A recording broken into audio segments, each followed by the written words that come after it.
Hey guys, Ricky here from the Onside Kick. Just wanted to give you my reactions and opinions following the Game 1 matchup between my Chicago Bulls and the Philadelphia 76ers, and also give you my reactions on the Derrick Rose injury. I know that this video comes a day after the game and the injury happened, but when the injury first happened, game ended, I'm like, okay, I'm going to wait before I send this video out because I want to see how long Derrick Rose will be out for. And then when I heard that he's going to be out for the rest of the postseason and that his surgery that he's going to have on his torn ACL could keep him out for 6 to 9 months, I said, I'm going to wait, let things settle, let me formulate and see how I'm thinking. Kind of let it soak in.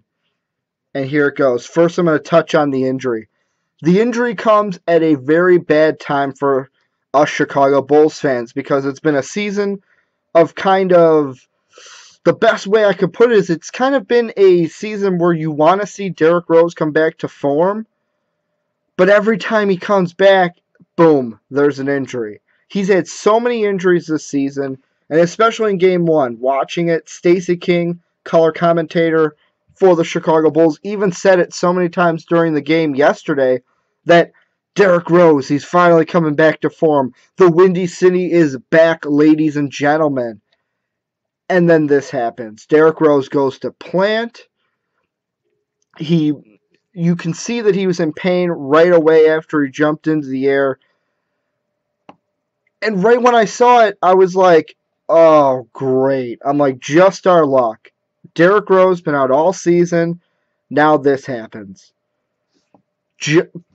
But moving on, just because he got injured, I'm not writing off the Bulls yet. First off, in this series, originally I said when me and Dave did our preview of the first round and we did this game, I said the Bulls would win in 6 games. That prediction, I'm still going to stick with it. The reason being, Derrick Rose's replacements, C.J. Watson, John Lucas III, they've done this before. They're kind of in the mindset where they're like, okay, it's time to get back to work. We've done this dance before. Let's show this team, this city, that just because Derrick's out, we can still put the team on our back. And with playing with the stars that we already had, Joakim Noah had a great game in Game 1.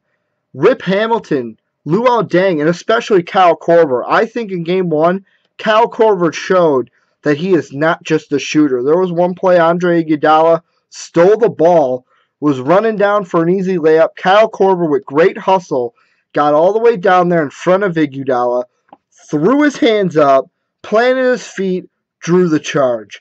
I think that the Bulls are they're a more mature team than they were last year's playoffs at the beginning of the season. And I think all throughout this whole season, with Derrick Rose being out, Luol Deng being out here, Rip Hamilton being out here, the guys have grown more together and they're playing like an actual team. I think that the Bulls will still beat the 76ers because also you got to look at it this way.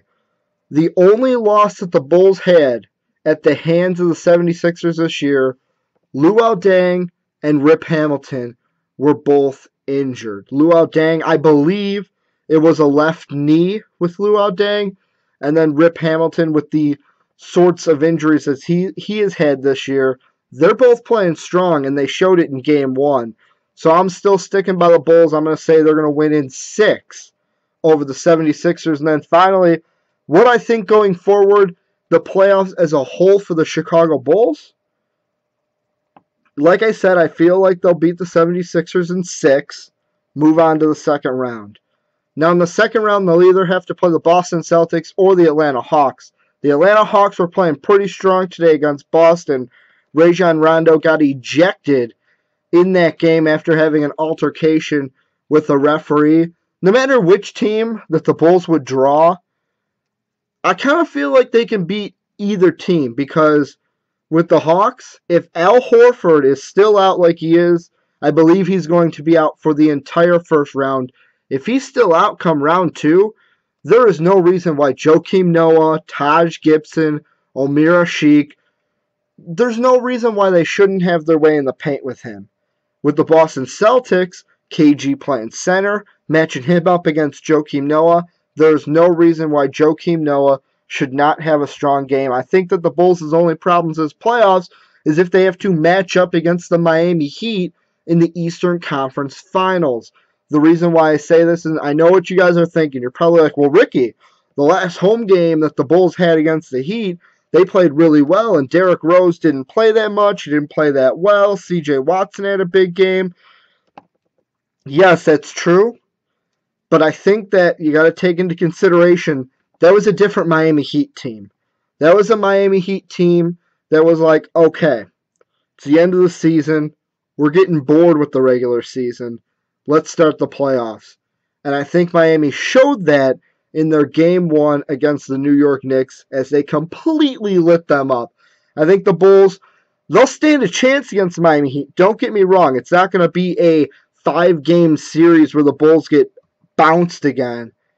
I just feel like that is going to be their biggest challenge, is getting over the Miami Heat without Derrick Rose, especially how Derrick Rose felt after they got bounced by the Miami Heat last year. And then NBA Finals, I'm not even going to touch on that because we got to get there first. So that's all I've got for you guys. Tell me what you think. Do you think that the Bulls are going to go far in the playoffs without Derrick Rose? Do they get out of the first round? How do they match up in the second round?